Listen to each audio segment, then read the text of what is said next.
Welcome, everyone. I am Wendy O'Sullivan, the superintendent for the National Park Service Chesapeake Gateways. I also serve as a federal member on the Chesapeake Bay Program's Management Board, and I serve as the chair for what's known as the Fostering Chesapeake Stewardship Goal Implementation Team, or GIT5 for short. With us on this open hours session presented by GIT5 are our leaders and coordinators and staff members. So with this is Britt Slattery, who is our overall GIT5 coordinator, Aurelia Gracia, who is our coordinator for the Public Access and Protected Lands coordinator, Daniel Koval, who is our staffer for public access, protected lands, and diversity. And we also have Meredith with us, who is our coordinator for our education work groups, stewardship work group, and also diversity. And if you are one of our work group chairs, if you could make sure you say that in the chat. And thank you all for joining this morning. We have set up these open hours today, and there's a repeat on Monday afternoon, this coming Monday, to really provide an opportunity to do an overview of the 2025 process to revise the Chesapeake Bay Watershed Agreement that the partnership has begun, and to really focus on the first step in the process, which is a rapid outcome assessment. And so we will get started. We're going to start first, next slide, with just to ground ourselves on the overview and sort of background of the Chesapeake Bay program. So I'm sure all of you are aware that the Chesapeake Bay program is, over 40 years old. It's one of the nation's premier collaboratives for an entire ecosystem. So for the full Chesapeake Bay watershed, which is a 41 million acre landscape that runs from upstate New York down through Virginia Tidewater. It includes the 7 jurisdictions, the 6 states in DC that you see here, as well as a family of federal agencies, with the EPA being our federal signator within the partnership. And really importantly, and what makes it such a effective partnership is that it includes hundreds of community organizations, nonprofits, and institution education partners within that program. Next slide. The current watershed agreement, there's been multiple watershed agreements over the decades. The current watershed agreement for this partnership was signed in 2014, signed by these entities here that are considered the watershed agreement signatories. The EPA signs on behalf of that federal family of agencies, the states and DC sign, and at the governor level, and then the chair of what is known as the Chesapeake Bay Commission also is a signator to the agreement. That agreement, next slide, has set targets and goals within it from 2014 to 2025. And this slide just presents just a snapshot of the status of the progress of those 10 goals, the outcomes that are within those goals. So some of those 10 goals are on course. Some are, falling a little short or maybe off course in some way. Others are in this category of uncertain because potentially the original outcomes had more like qualitative metrics that were not as easily measured and tracked. And so there's some uncertainty there. But what you see and what we're framing here is that our Fostering Chesapeake Stewardship Goal Implementation Team, GIT5 for short, is focused on the 4 goals you see there in the blue bracket. land conservation, public access, environmental literacy, and stewardship. And then there's a series of outcomes that are related to that. So this is sort of the where we are today.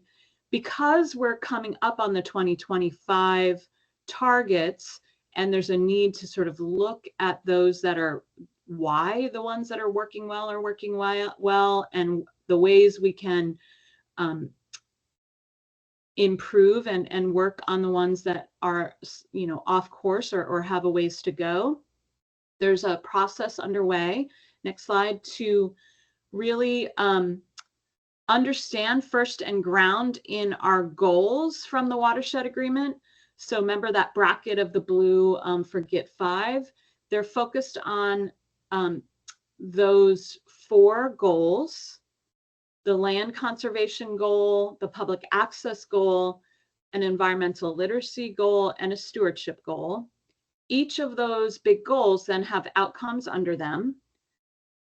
But I just wanted to, you know, sit here for just 1 minute to just express how these goals are solid and in some ways just were really forward thinking when they were written back in 2014. For example, the land conservation goal: conserve treasured lands in order to maintain water quality and habitat, sustain working forest, farms, and maritime communities, and conserve lands of cultural, indigenous, and community value.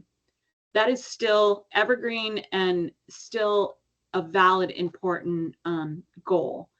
And that is the case for each of these goals. There might be, as the process starts to amend the current watershed agreement, there might be some minor ways to improve the goals. But what you'll see in a minute is really the focus will be on the outcomes. So next slide. So what has started and is about to be sort of officially kicked off next week, there is a meeting of what's known as the Chesapeake Bay Programs Executive Council. That's who represents those signatories that we showed earlier on the earlier slide. So the governors or representatives of the states, the administrator of the EPA or a representative of the EPA, and the chair of the Chesapeake Bay Commission. They're meeting next week. They are reaffirming their continued commitment to meet those goals. So you know, the goals that for our piece, the goals that are related to GIT 5, continuing to commit to meet those goals from the watershed agreement, and they are charging the partnership with revising the outcomes of the agreement by the end of 2025. To make it clear, what that charge is to start a process to revise this current 2014 agreement, not to write a new agreement. So next slide. And in that charge from the Executive Council, it does spell out sort of the intent of the agreement revisions. And I just wanted to run through those so it gives some context when we get to sort of the homework that we have to do as our work groups and our GIT. So the intent of the revisions to the existing agreement are these bullets here. It's to renew a greater emphasis on engaging all communities. It is to address water quality and living resources throughout the bay and the watershed. One piece that's really become more prominent is this focus on elevating conservation as a key pillar of the Chesapeake Bay program alongside science, restoration, and partnership. When you see the Bay Program logo, those 3 words are there: science, restoration, and partnership. The Executive Council is now urging that we also elevate conservation at that same level. They're expressing that the need to ground in the most recent scientific understandings and of the issues. Also, as we're looking at our goals and really working to amend any outcomes, that we make sure that they're measurable and time bound. So, you know, a lot of you have heard about the process to use SMART goals. They also want us to acknowledge that our scientific understanding is continually evolving, and that we should use adaptability and an adaptive management approach as we think about establishing any amendments to the watershed agreement. And they want to sort of ground it all in understanding that while we share common goals, you know, keeping those big goals in place, the approach to these goals will be coming from different perspectives with different challenges and different opportunities. Each state or each part of the watershed might have a different way of approaching things, and to keep that in mind. Next slide. So the first step in this process of amending or revising the watershed agreement is this effort to do an outcome assessment. Of those 10 goals, there are 31 outcomes that need to get looked at. And the first step is this, they're asking for our goal implementation teams and our work groups to ask big questions about how we would revise those outcomes. And by doing that outcome assessment, we'll be able to then answer the question about which outcomes will we be consolidating with maybe another outcome, which one would we be reducing the number of outcomes. Maybe the outcome needs to be updated. It just needs a new metric because it's met its 2025 targets. Are there any outcomes that we should be removing from the watershed agreement? It no longer is relevant, or it has been achieved and it was at its final place. There's also a question of, do we replace any of the outcomes? Maybe change the focus. And then is there a need in some cases for any of the goals to have wholly new outcomes? And so to achieve this outcome assessment, this rapid way of looking at all of our outcomes, we're taking a step for GIT 5 to try to do that inclusively with our work group members and others to help us look at this first big step. Next slide. So I'm going to pass it to Meredith to walk through. We're going to give an overview of the 7 outcomes that our goal implementation team tracks and manages. Thank you, Wendy. So I'm a staffer for the education stewardship and one of 2 staffers for the diversity work group. So if you are part of the education work group, you may already be familiar with these, but we work to achieve the environmental literacy goal. Under that goal are 3 outcomes, including students, sustainable schools, and environmental literacy planning. The student outcome focuses to improve students' access to outdoor education and scientifically rigorous processes. We do this through the meaningful watershed educational experience, which you might be familiar with, and ensuring that that experience is equitably and sustainably implemented across school districts. There's also a sustainable schools goal, which focuses on making the school grounds themselves more sustainable and environmentally friendly. And the environmental literacy planning goal has more so to do with state and district level environmental literacy plans and sustainability initiatives and the policies, practices, and voluntary metrics that we can use to support environmental literacy across the watershed. Then there's the stewardship outcome, which is under the stewardship goal. That is to increase the number and diversity of trained and mobilized volunteers who have the knowledge and skills needed to enhance the health of their local watersheds. Unless there's any questions about those, I can pass it over to Daniel to talk about diversity, public access, and protected lands. Yep, and I'm Daniel. I'm the staffer for Public Access Protected Lands, and me and Meredith share diversity.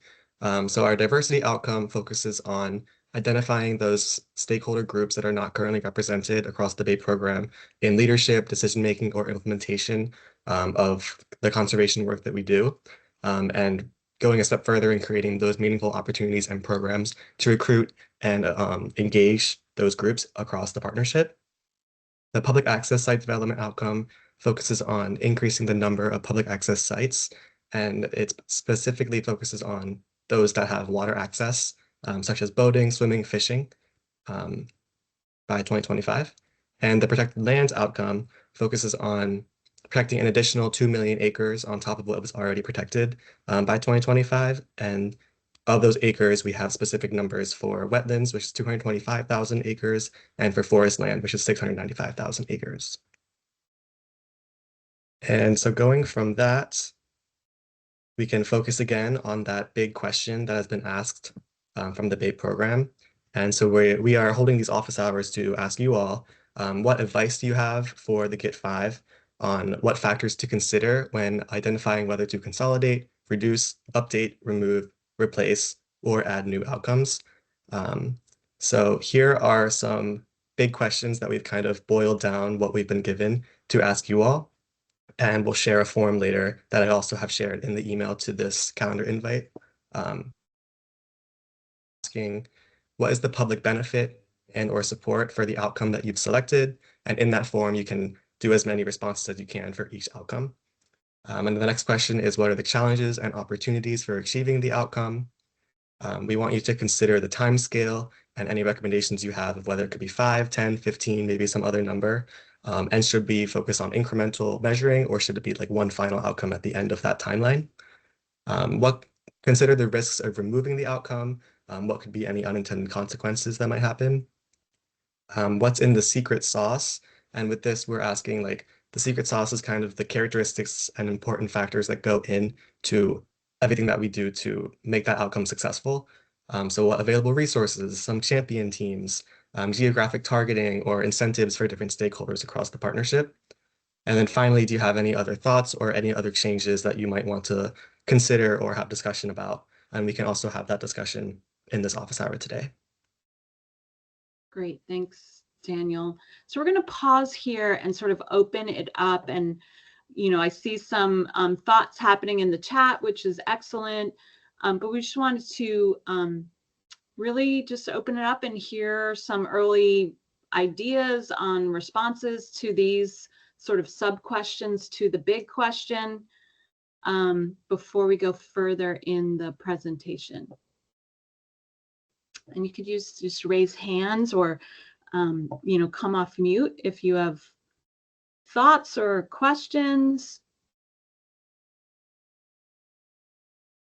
I see Greg coming on screen. Do you have, oh,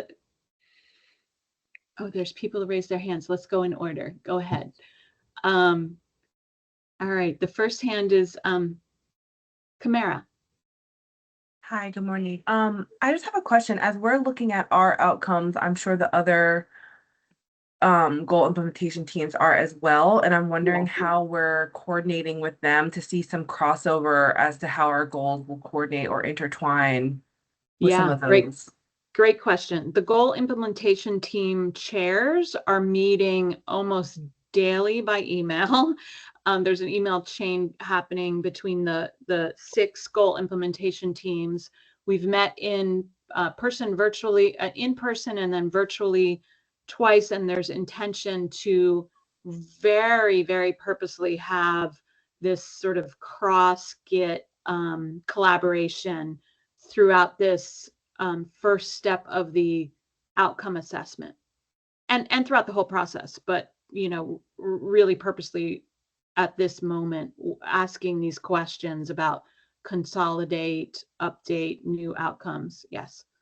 Thanks Great. for asking. Sure. Greg? So land conservation is one of the 4 factors we're taking a look at, right? Yes. And there's 2 things that I think that are really important here is we have to take on the issue of rural residential sprawl. It is just decimating so many landscapes. And as a number of folks have said in the analysis, is that the biggest failure is been the failure to address the loss of land to development. And I have some ideas on that. I do think we have to change the whole thought process as to what land is worth and how we can better address this issue of sprawl. But also, I think we're going to need new tools to increase the rate of land conservation. You're talking about a big jump in land conservation, and you can't just do that through accepting easements. We have to be aggressive on purchasing land. And there is a tool out there that we've been using called Buy, Conserve, Sell, and which requires a whole lot less money in order to achieve conservation. And I would like to work with others in bringing forth that concept. I appreciate it and would very much welcome that. Everything you just spoke about, if you're willing and able to fill out the form, we certainly have captured this because we're recording this. But one of that question right there of what are the challenges and opportunities, you just gave a perfect example of the sort of feedback we're looking for in the form for that particular part of the input that we're seeking. So thank you. And if you're not already a member of what's known as the Chesapeake Conservation Partnership, that is another partnership that the MPS Chesapeake Gateways office helps run. That's sort of parallel and complementary to the Chesapeake Bay program. And actually, Ben Alejandro is on with us, who's the director of that. So we'd love to connect you up with that group as well. Great. Okay. Thanks. All right. Erin is next. Hi. So my name's Erin, and I work with the Penn State Extension with the Center for Ag Conservation Assistance Training. And I feel like something that might be missing from the outcomes that kind of fits under this GIT is the knowledge and experience of the current workforce. So I think one of the outcomes refers to volunteers, but I wonder if we are looking internally about our interdisciplinary knowledge within the conservation workforce. And somebody in the chat mentioned aligning interests between water-based food producers and land-based food producers. And I think that kind of hits at one of those themes that we've noticed, is that there's kind of a lack of understanding of agricultural systems, and that might be contributing to miscommunications and missed opportunities for collaborations. And that might be something we need to look at internally, that interdisciplinary knowledge. So that's a suggestion I would have, is looking at what our own knowledge and experiences are, which feeds into the diversity outcome as well. Thank you. All right. Suzanne? Hi, sorry for the delay. I'm so used to Google Meets. This is a new format for me. Yeah. I am looking at connecting sustainable schools, the ELIT planning, and the student outcomes, and really wishing in the future that we had metrics and a timeline. And I could be wrong, but when I look at some of the more in detail documents, there are not metrics like there are for land conservation. And I just think that makes things, you don't have as much accountability. And sometimes it feels like there's no accountability when you're working with some of the school districts because there are no metrics to hold us to that.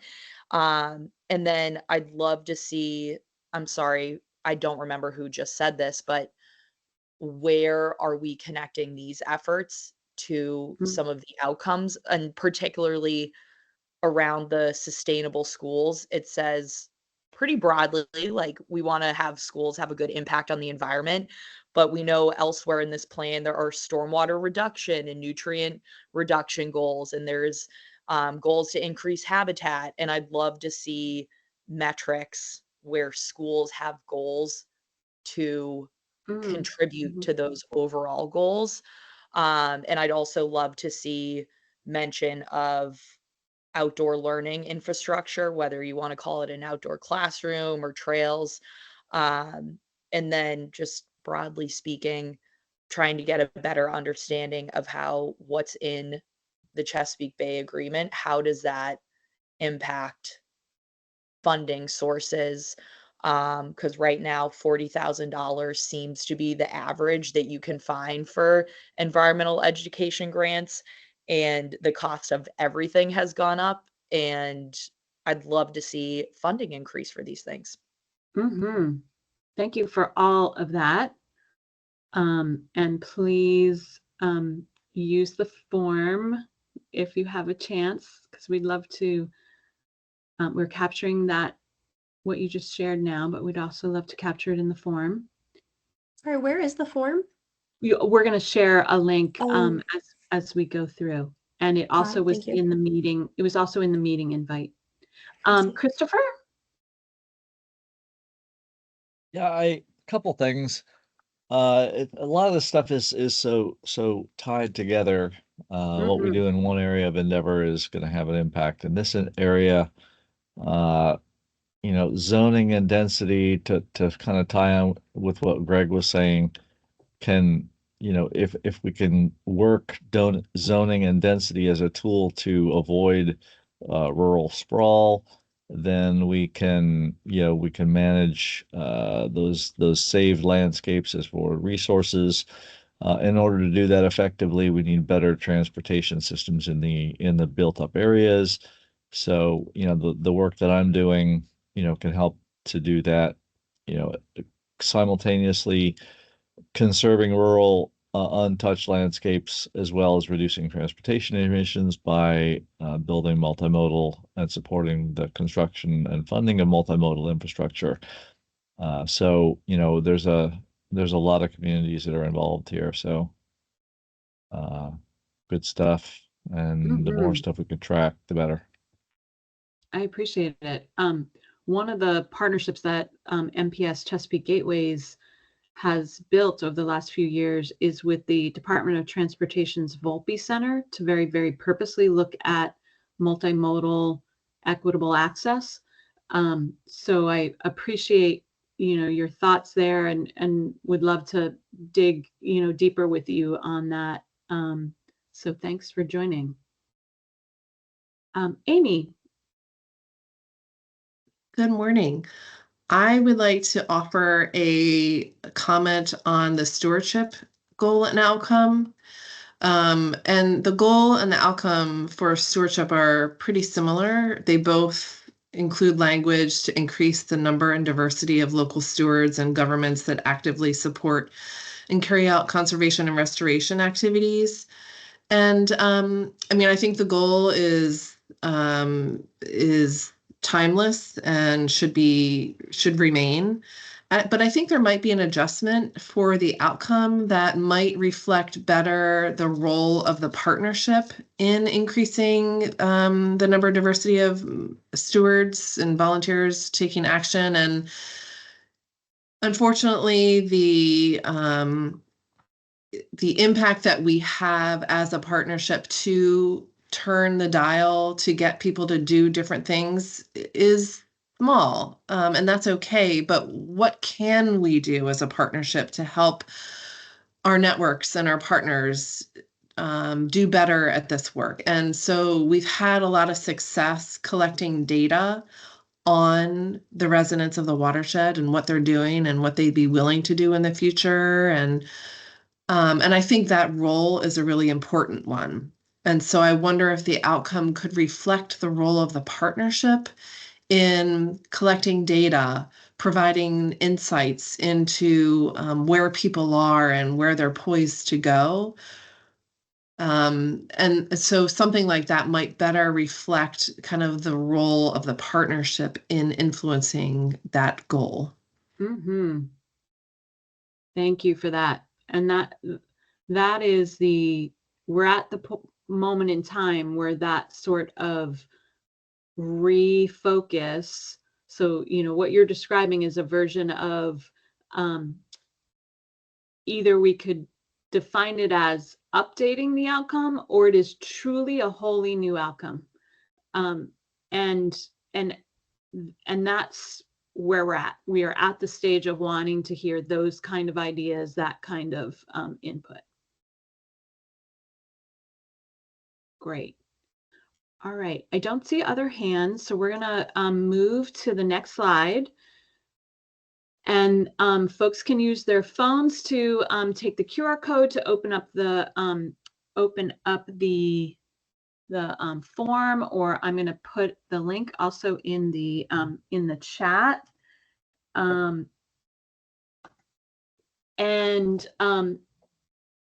How the form is organized is the very first question is going to ask, where are you coming from? Sort of what work group are you representing? If you're not from one of our specific, work groups, one of our 5 work groups, there's a category that's other. So we're welcoming more than just our work group members to provide input. You can only pick one though, so you're either from a work group or you're another. We value other. And then the next step is you identify in the form, which outcome that you're going to be providing the rapid assessment of. And you can only pick one. But what you can do when you go through the whole form and you're answering those questions that we just had up on the screen, once you finish, you can pick another outcome. You can enter as many in feedback as you want, and each time you can pick a different outcome that you focus on. Or maybe 3 days from now, you think of something else that you wanted to add about the outcome you already spoke to. You can go back and submit again. It's all anonymous. Anyone can provide input. The only way we're really filtering it is by outcome. So if you go to the next slide, we're keeping it open through the form open through January 3rd. The feedback that we get, because we're filtering it by outcomes, we'll be able to, the way these forms work, you get a spreadsheet once all the input is in there. So we'll be able to sort it so that the environmental literacy work group and their leadership will be able to see the feedback that was specific to those outcomes. We'll be able to break out the feedback by outcome. That's going to be used by our GIT and work group staff and leadership to really begin to develop the first step in the process, which is identifying for each of our 7 outcomes what our recommendation is for that outcome. Are we updating the outcome? Are we consolidating it with another outcome? Are we writing a wholly new outcome? So next slide. There are big meetings coming very quickly in this process under the Bay program meeting, and why we've put sort of that January 3rd date to sort of close the form is that in February is when the first meetings start of what's known as the management board under the Chesapeake Bay program to begin to consider what the outcomes are of that rapid assessment of all, what the results are of the rapid outcome assessment. And so they've broken up, there's so many outcomes that need to be reviewed together as the management board that they've broken it up into 3 different meetings. And you see those here, February 13th, 27th, and March 13th. If you go to the next slide, this is the sort of insider baseball of the deadlines that we have as a goal implementation team and where we're slotted to present our recommendations for our 7 outcomes. And so what you see here is the bottom line are the actual management board meetings, and our outcomes related to stewardship and diversity are going and being presented to the management board on February 27th. That means all the materials related to those recommendations are due in before that on February 13th. And then on March 13th is when the education, public access, and protected lands outcomes will be presented. Again, the materials for that meeting are due February 27th. So I see Britt has her hand up. Yep, thanks. I just wanted to add in because some of the comments both in the chat and verbally are kind of broader than what we have currently under our protected lands and some of our other outcomes in our goal team. There are additional topic areas that you might want to keep your eye open for. There's a couple of other land use related outcomes. Ag topics, I think, are typically addressed in water quality, I believe. And so I think it's the February 13th meeting that the water quality outcomes are being discussed. And in the February 27th meeting, the land use and metrics, those couple of related and healthy watersheds outcomes will also be discussed. So if you want to keep an eye out for those, if you're interested in learning about other opportunities for other meetings or discussions, drop your email address in the chat and we can make sure that you get those dates. And Meredith, thank you for putting a piece in the chat. The individual work groups across the board, not just for GIT 5, but across the Bay program, are scheduling meetings before these big sessions in February, or they're taking over parts of the agenda for existing meetings that are already on the calendar to have these deeper conversations or a little more time focused on specific work group and outcomes. So connect in through your work groups. You can always use the Bay program's calendar to find meetings that are scheduled. They're also working on a way to see all the meetings that are being planned, that earlier question of like, what's the cross collaboration that's happening? They're working on a way to show in one place all the meetings that are being offered related to the revising of the watershed agreement. Okay, so next slide. This is slightly overwhelming to look at it this way, but it's just giving a sense to our work group members that there's a lot being planned and a lot has to get accomplished within this year to meet the Executive Council's charge of proposing the revised amendments to the existing watershed agreement. So this is just a way to see the big milestones and steps in the process for the rest of the year. The pieces that are red was just a way for us to try to flag the big big pieces of the process, and in particular the June window right before July is where we expect the outcomes, the revised outcomes, to be at a place where then they're able to be shared out for public input starting, we believe, in July.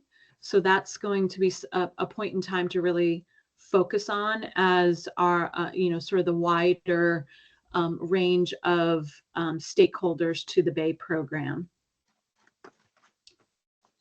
And so we're gonna pause it here, take down the slides, open it up just for the remainder of our time to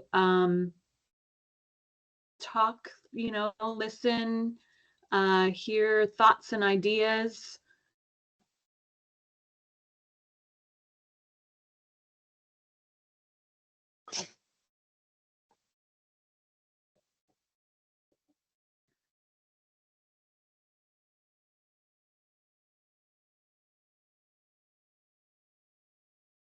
Yeah, Ben. Hey, do you know when will be the time that groups are really looking at what will those new goals be? I think it's really important and great we're getting the comments and the feedback, especially for example, the protected lands goal and the public access goal. I think it's really important that we don't just say, oh, we, got 300 access sites or we did 2 million acres. So now we're totally done. Everyone can, go home and doesn't have to conserve any more land. But when is it that we'll actually be able to say, like, what will that new goal be? Whether it's 30 by 30 or 40 by 40 or 3 million acres by, 2035 or whatever it is. When is the time that we'll be able to roll up our sleeves and really determine what those goals would be? Yeah. So again, the goals stay. I understand the language is like, it's the outcomes we're focusing on.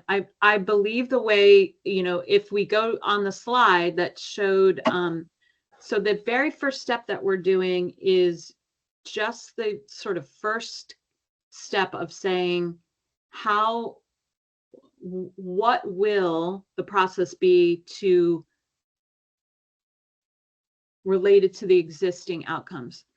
So the very first step, those meetings in February, there will be recommendations developed that come up through the work groups to the goal implementation team. The goal implementation team will submit it to the management board, and it's a starting place of, for all 7 outcomes, what the recommendation is. Are we planning to consolidate it with another outcome?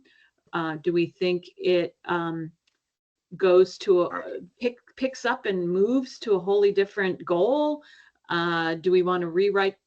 We don't have to have the actual language for those February sessions, just the recommendation of sort of the intent of the amendments. Then once the management board sort of blesses a green light, red light on the recommendations, kind of gives us a thumbs up, or, we're not totally in alignment, we need a general sort of pulse check from the management board in February and that early March window. Then the goal implementation teams go back and begin the process of actually crafting the language for that, whatever that approach is, whether it's consolidating a new or writing a wholly new or just revising the metrics.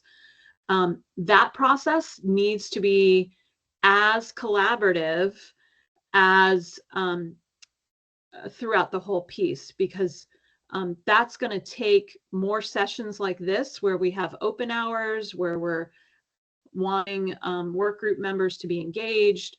It's why we're trying to reach out to make sure all of our work groups and our members understand there's going to be these points of time that happen in March and April that are the actual writing of the authoring, drafting of the new language or the amended language of the outcomes.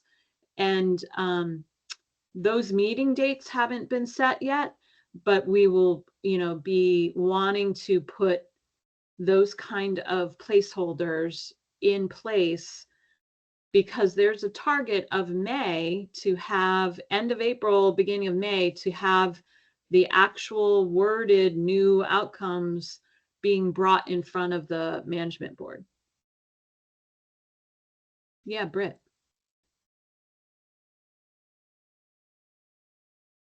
I just wanted to call attention in the chat to Carmera's question about how we're engaging additional voices outside of, you know, the people that are typically involved. And Carmera, I think maybe you're talking about the diversity outcome, but maybe also talking about all of the outcomes. Is that correct? Do you want to talk about that a little bit more? Yeah, I just, in terms of just overall engagement, you know, usually this network or the same group of people kind of get together and talk about this, and wondering if there's an intention of getting some of the underrepresented voices in the room to have conversations about how to revise these outcomes. I think over the years, we've heard a lot of comments from people, you know, on different citizen or, when, you know, for lack of a better word, citizen advisory committees and things like that, not really including the underrepresented voices, and just wondering how we're going to do that,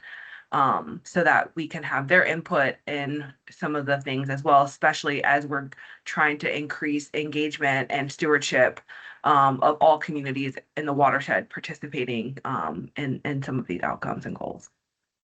Yeah, thank you for that. You know, it is definitely something that we've been advocating for, and, you know, trying to reflect up through the Bay program. I know that the team under the, you know, EPA managed Bay program, the communication shop is working on an engagement process plan. And so we're looking to see how that evolves. I would be welcome sort of ideas from the work groups themselves on how the work groups can help, you know, be a connector out to really bring more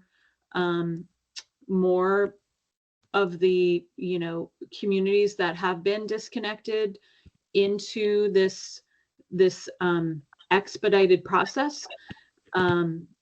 So, you know, yes, let's, you know, think both how we can advise the Bigger Bay program on how they're, you know, taking steps related to engagement and, you know, getting meaningful input. But let's also work at the, you know, within our work groups to make that happen as well. Great, thanks.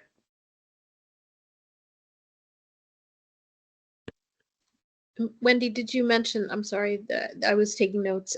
Did you mention the public comment period that will be coming up in the summer? I know it's not quite the same as adding the input in the early stages, which is super important, but we also have that coming up. Yeah, there's a meeting next week. It was on that like first, you know, list of the winter meetings. There's a meeting next week at the management board that they're going to be discussing this process, sort of looking at the whole year and, you know, reconfirming the process that has been started. And, you know, just doubling, you know, up and making sure that all of the, you know, partnership is consistently approaching this process together. So that meeting's December 12th in the morning. I think is it like not, Greg's on with us, 9 to 12 comes to mind, or 9 to 11? Yep, 9 to 12. And 9 to 12. I know Lee has promised to have materials ready for reviewing on Monday. So check the website for the meeting on the Chesapeake Bay Program website, management board page for those materials, because we're kind of all anxiously waiting to see what they're going to say. There's been lots of shifting with this process, and it sounds like we're coming down to a final process. Great, thanks, Greg. And Sure. if I remember The agenda, though, does include the last half hour being public input. Correct. The last, I think there's a half hour before, there's half hour public input, and then there's kind of a discussion about stakeholder public engagement the half hour before that. So, you know, if you only want to be part of the discussion and on engagement, check in about an hour, I guess at 11 o'clock or so. Great. Okay. Other questions? We've got about 4 minutes left in our clock here. Oh, can someone provide the link to the calendar page? Yeah, we can. I had it up. I didn't have it up. I thought maybe somebody else could grab it quick. Yeah, thank you. Yeah, I just put it there. That's for the December 12th meeting. Okay, perfect. And then there is a website within the Bay program that's really focused on the overall effort for it's sort of the nickname is Beyond 2025. And so I'm going to put that in the chat as well.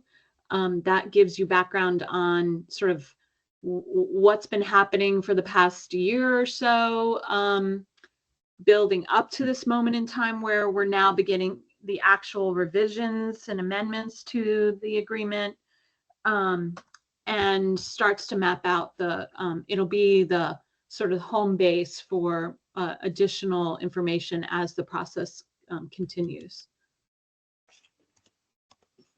We will be sharing the slides out, and we'll send out again the link to the form. We're excited to share that even just with prepping for this call, we've already have more than a dozen submissions into the form. We had previously shared a version of the form with our Chesapeake Conservation Partnership, and we have over over 24 submissions from that part of our network. So we're really getting excellent input.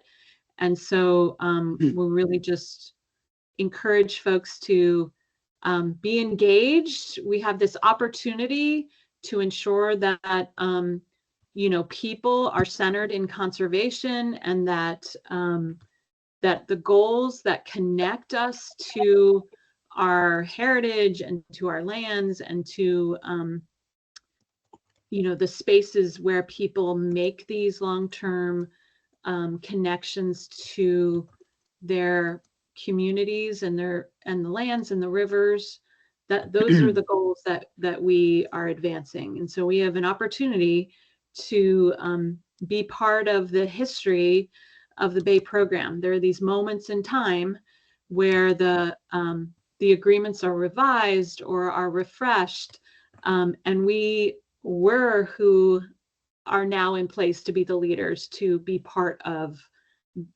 the next generation of the watershed agreement.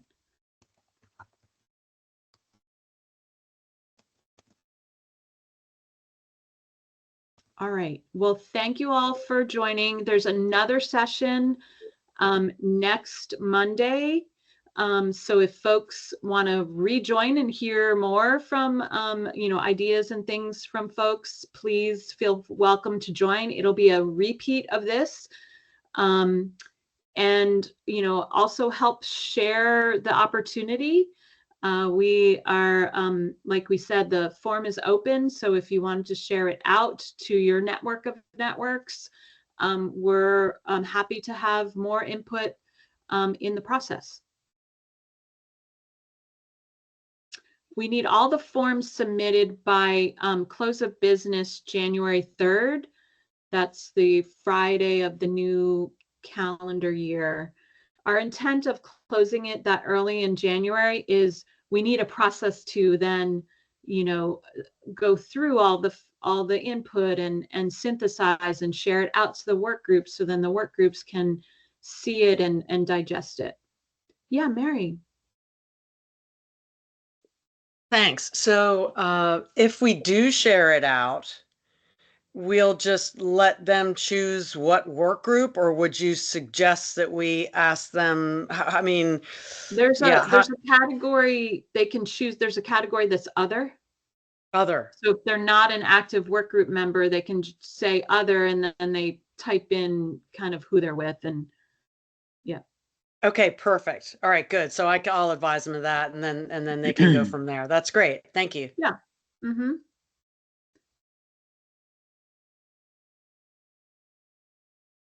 All right. Well, thanks everyone.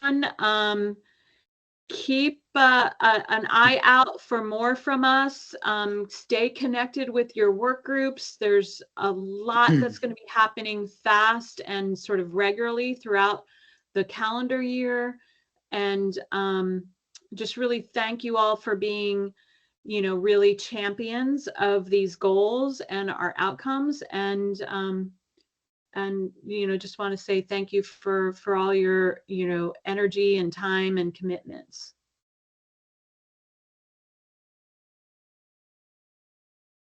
All right, have a great weekend.